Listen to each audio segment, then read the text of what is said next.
Ці ви лічите Невольно. правильно, що санкції зняли за визволення політв'язнів? Я ще не ведаю вогуле ніяких нюансів, вогуле не ведаю зместа гэтых перамовок, які адбыліся. Ведаю, што вони були вчора і сьогодні. Какие мысли, что вы хотите сделать, что кого вы хотите видеть, что вообще первые действия были какие? Ну, я хотів би жонку свою бачити. Жену хотів би. Олесь, Уже везут сюда.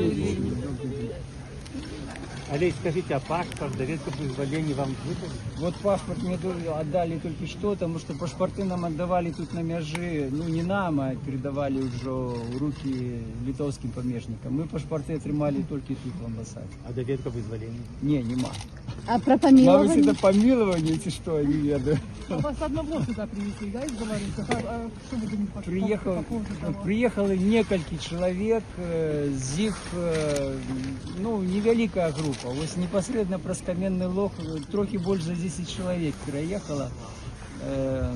З них 3-4 особи політичні артикули і інші артикули. Вони були громадяни інших держав і там по інших ніяких механізмах.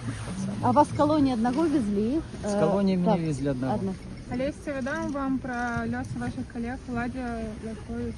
Владимир Лапкович їде сюди, Валентин Стефанович ще сидить. А, он его нет. Ні. А Марфа Його не визвали. Рабкова? Є ще сидить. Ну, як то, що я веду.